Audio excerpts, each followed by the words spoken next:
और इस वक्त हम मौजूद हैं हरियाणा के रोहतक में। बहुत प्रमुख सीट मानी जा रही है।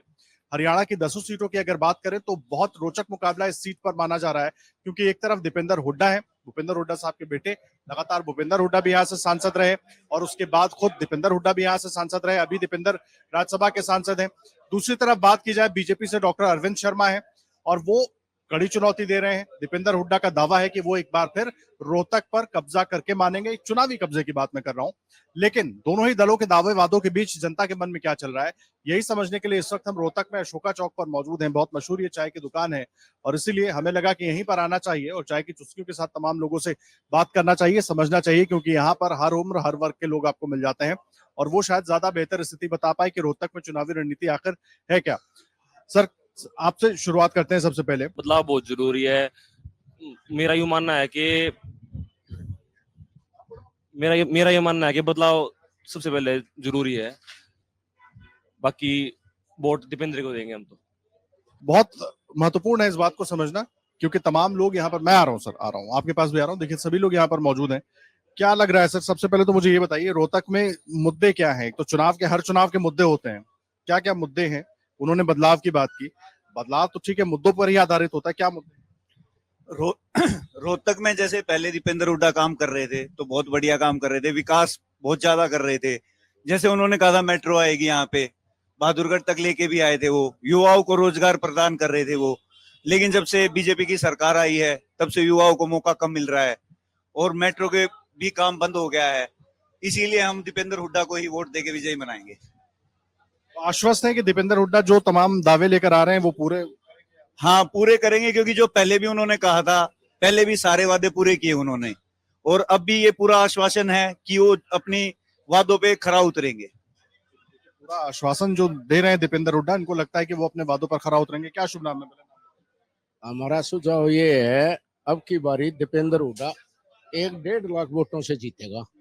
पूरी उमंग है लोगों में और अच्छी तरह से जुटे हुए हैं। 1-1.5 लाख वोटों से दीपेंद्र हुड्डा आगे आएगा। लेकिन कल प्रधानमंत्री भी आए, उन्होंने भी कहा सबको कि जाकर मेरी राम राम कहना। तमाम अलग अलग मुद्दे हैं, तो उनका असर नहीं होगा चुनाव?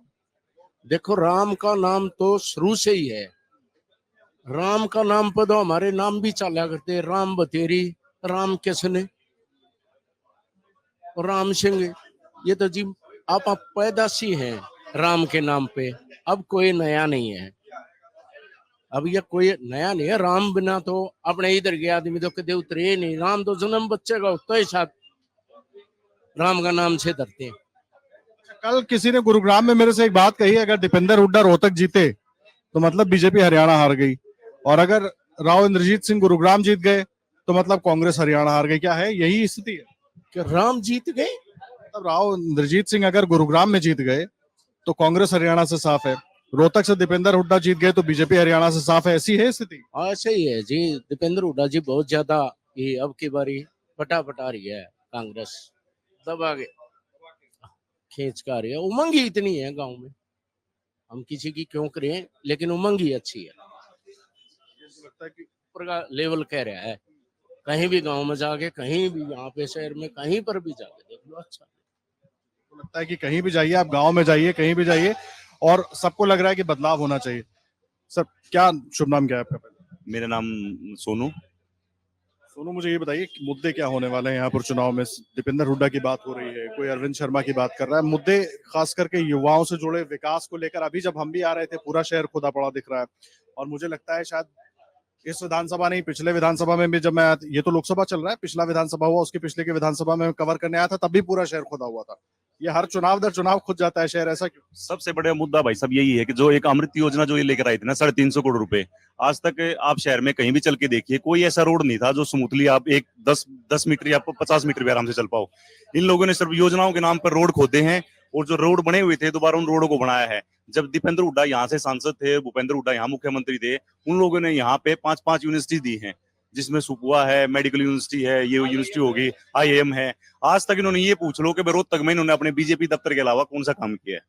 तो मुझे नहीं लगता भाई इन्होंने 10 साल में, इन्होंने अपने कार्यकाल में रोहतक के लिए कोई ऐसा काम किया होगा जिससे ये लग सके कि हाँ भाई इन्होंने कुछ काम किया है। जो यहाँ जैसे आप लोगों की बातें मैं सुन रहा हूँ, लग रहा है थोड़ी नाराजगी है, तो ये नाराजगी सिर्फ इसलिए कि बीजेपी ने काम नहीं किया है, या यहाँ के जो स्थानीय मुद्दे हैं उनको इग्नोर कर दिया गया, या मैं हरियाणा की राजनीति से, अभी तो ये लोकसभा का चुनाव हो रहा है लेकिन मैं विधानसभा से भी जोड़ देता हूँ, उसमें भी जिस तरीके से तमाम चीजें होती हैं वो भी एक वजह है क्या?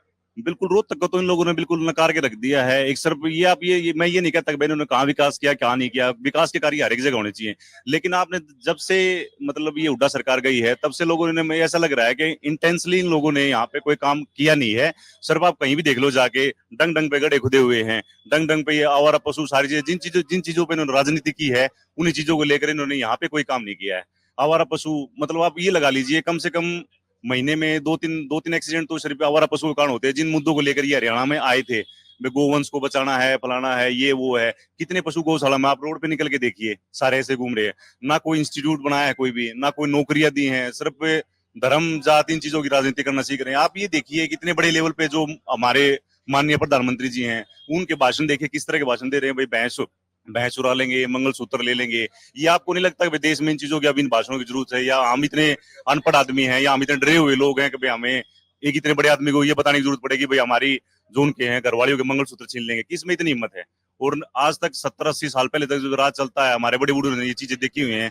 किसके मंगलसूत्र छीने गए? क्या इस तरह की राजनीति आपने कभी देश में कभी देखी थी कि विकास के मुद्दों की बात ही नहीं हो रही है? कह रहे हैं हमारे यहाँ गोले बनने लगे, पाक को तबाह कर देंगे, पाकिस्तान को तबाह कर देंगे। वो भी एक अलग देश है, उसका भी वर्चस्व है, जब उसके साथ हमारे मुद्दे हैं वो एक अलग चीज है। लेकिन ये तो नहीं है कि भाई हम भाषण में ये बोलेंगे हम पाकिस्तान को खत्म कर देंगे इसलिए हमें वोट दीजिए, या बाबरी मस्जिद का ताला लग जाएगा इसलिए हमें वोट दीजिए। ठीक है, इन लोगों ने बहुत कुछ अच्छे काम किए हैं, हर एक सरकार के कुछ अच्छे काम होते हैं, लेकिन मैं ये मानता हूँ कि रोहतक और खासकर हरियाणा, इन लोगों ने बिल्कुल दरकिनार किया है। यहाँ पे इन्होंने कुछ काम नहीं किया इस चीज का। अगर आप ये वीडियो YouTube पर देख रहे हैं तो हमारे चैनल को सब्सक्राइब करें और बेल आइकन को दबाना ना भूलें। अगर आप Facebook पर ये वीडियो देख रहे हैं तो हमारे पेज को लाइक करें।